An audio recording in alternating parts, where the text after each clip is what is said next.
Hello friends, welcome to வீட்டு தோட்டம். இன்றைக்கி என்ன வீடியோன்னு பார்த்தீங்கன்னா, கொத்தமல்லி முளைக்கவே மாட்டேங்குது, மழை காலத்தில் பார்த்திங்கன்னா நல்லா வர மாட்டேங்குது, அழுகி போயிடுது அப்படின்னு சொல்கிறவங்களுக்காக ஒரு சின்ன டிப்பு. இதை ட்ரை பண்ணி பாருங்கள். இன்றைக்கி தோட்டத்தில் பார்த்திங்கன்னா நாங்கள் மல்லி கொஞ்சமாக போட்டிருக்கோம், ஒரு கிலோ போட்டிருக்கோம். அது எப்படி விதைச்சிருக்கோன்னு பார்த்தீங்கன்னா 5 கொத்து வச்சு கலப்பி இருக்குது இல்லைங்களா, அதில் வந்து பார் பிடிச்சி வச்சுருக்குறோம். அதுக்கப்புறம் பார்த்திங்கன்னா ஒரு பாரில் இப்போ இந்த பார் இருக்குது அப்படின்னா இந்த 2 சைட்லேயும் பார்த்திங்கன்னா இந்த சைடும் பார்த்திங்கன்னா நெட்டு வச்சுருக்கோம்.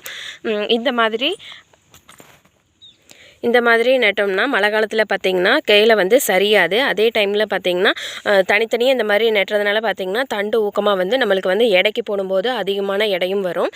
இந்த மாதிரி கேப் பார்த்திங்கன்னா ஒரு 2 இன்ச்சு கேப்பு, நம்ம இந்த 2 விரலில் பார்த்திங்கன்னா ஒரு 3 மல்லி 4 மல்லி நிற்கும். அதை வந்து இந்த மாதிரி எடுத்து நெட்டுலாம். இப்போ பார்த்திங்கன்னா இதில் 1 2 3 4 5 மல்லி வந்து இதில் நின்றுருக்கு.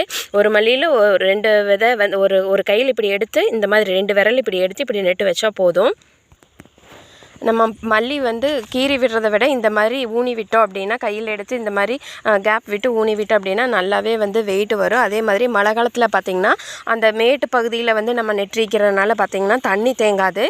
தண்ணி வந்து அந்த குழியில் வந்து நின்றுக்கும். இப்போவே பார்த்திங்கன்னா நாங்கள் தண்ணி விட்டுருக்கோம். இந்த குழியில் பார்த்திங்கன்னா அந்த மேடு இது வரைக்கும் பார்த்திங்கன்னா நல்லா நனைஞ்சிக்குது இல்லைங்களா, அதனால் தண்ணி நிற்கிறது இல்லை. அதனால் பார்த்திங்கன்னா மழையில் வந்து அழுகாது.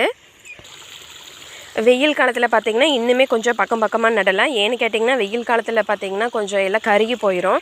அப்போ வந்து முளைக்க வரைக்கும் ஒரு 12 நாள் ஆகும் வெயில் காலத்தில் முளைக்கிறதுக்கு. அப்போ பார்த்திங்கன்னா மேலே வந்து ஒரு மூடாக்கு மாதிரி போடுறக்கு அந்த தென்னை ஓலை இருக்குது இல்லைங்களா, அதை வந்து மூடாக்கு மாதிரி போட்டுக்கலாம். கொஞ்சமாக எல்லாம் முளைச்சி வந்ததுக்கப்புறம் பார்த்திங்கன்னா நம்ம எடுத்து விட்டுறலாம். இப்போ பார்த்திங்கன்னா சொட்டு நீரில் தான் பார்த்திங்கன்னா போட்டிருக்குறோம். இப்போ இந்த வாய்க்காலில் பார்த்திங்கன்னா நல்லா மேலே இது வரைக்கும் நல்லா நனைஞ்சு வந்துடும். இந்த சைடு பாயிறது அதே மாதிரி இது வரைக்கும் நனைஞ்சு வந்துடும். இந்த மாதிரி வந்து 2 பக்கம் ஊனி விடுறதுனால பார்த்திங்கன்னா நல்ல எடை வரும். நீங்களும் வந்து வீட்டு தோட்டம் மாடி தோட்டத்தில் வந்து ட்ரை பண்ணி பாருங்கள், கண்டிப்பாக ஒர்க் அவுட் ஆகும். நல்ல மழை காலத்தில் வந்து போட்டு கீறி விடுறத விட இந்த மாதிரி நல்லா ஊனி விட்டோம் அப்படின்னா கொஞ்சம் நல்ல ரிசல்ட் கிடைக்கும். ட்ரை பண்ணி பார்த்துட்டு எப்படி இருக்குன்னு கமெண்ட் பாக்ஸில் கமெண்ட் பண்ணுங்கள். இந்த டிப்ஸை பிடிச்சிருந்தேன்னா மறக்காமல் சேனலை சப்ஸ்கிரைப் பண்ணி சப்போர்ட் பண்ணுங்கள். தேங்க்யூ. இன்னொரு அடுத்த வீடியோவில் சந்திக்கலாம். அது வரைக்கும் நன்றி. Happy gardening.